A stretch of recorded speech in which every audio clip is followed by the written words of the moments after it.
Hi, this is Claudia Carella, and today we're tackling one issue at a time. We are joined by Stuart Alderoty, Chief Legal Officer at Ripple. Welcome, Stuart. Thank you for having me. We will be discussing regulating crypto assets. Where are we now with the crypto assets regulation, and how do you assess the different regulatory approaches to blockchain technology taken by the US, the EU, and the UK? I think we're seeing great progress within the past year and a half in terms of policymakers all over the world finally realizing that the crypto economy is here to stay. It's an innovation that is not going to go away. And rather than try to ignore it or regulate it out of existence, we need to create clear regulatory frameworks where the innovation can grow, but also at the same time where we can protect consumers, protect the integrity of the market, and to the best we can, keep bad actors out.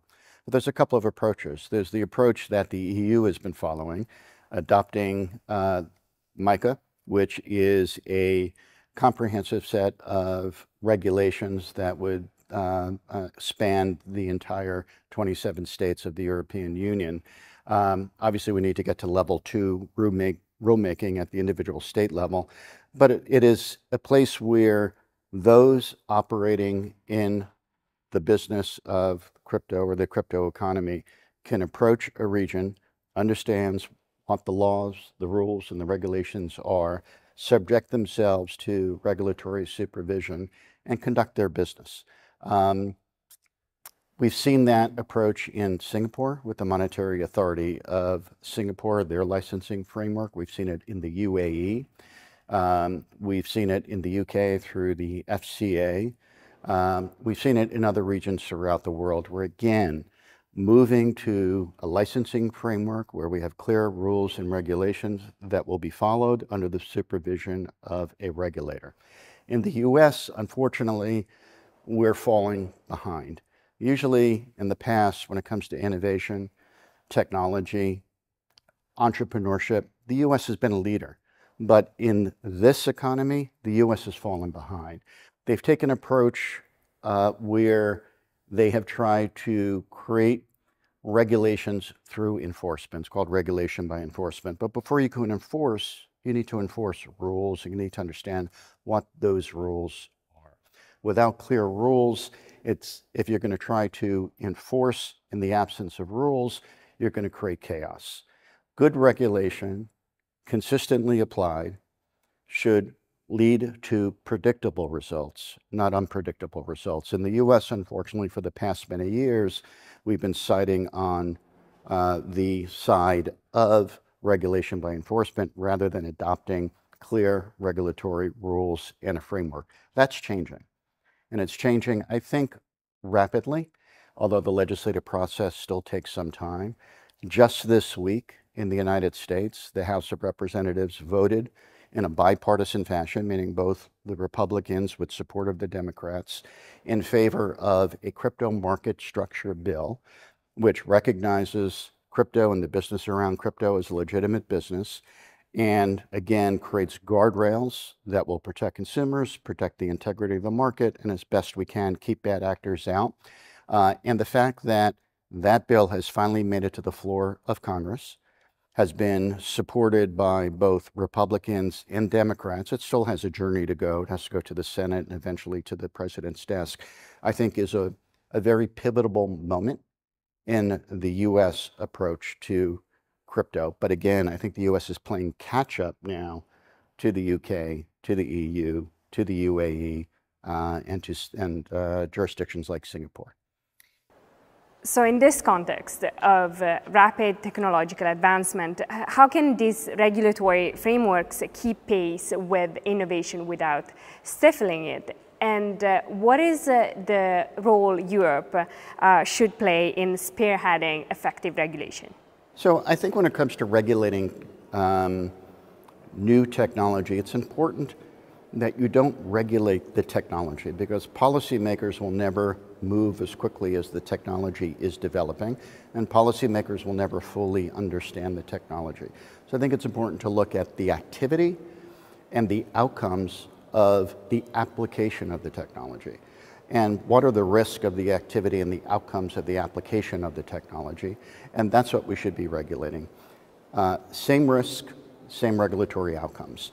So again, if you're dealing with crypto, you have crypto intermediaries, you have crypto innovators, you have crypto software developers. What are they doing? What's the risk that they are creating? And how do we solve for the risks through policy making rather than trying to get into the technology itself and regulate the technology? And speaking of the frameworks, what are the most significant gaps and challenges that still need to be addressed in the regulation of digital assets and blockchain technology to ensure both innovation and consumer protection? Well, we're still in early days. So I think we need to get the basic building blocks still built. Again, even in the EU with MiCA, once it's adopted, we still have the member states need to get to the level 2 rulemaking. So I still think we need the fundamental building blocks. Beyond the fundamental building blocks, there are some very complicated issues that need to be solved for. If you're dealing with any decentralized blockchain technology, you have to balance the interest of privacy against the interest of supervision.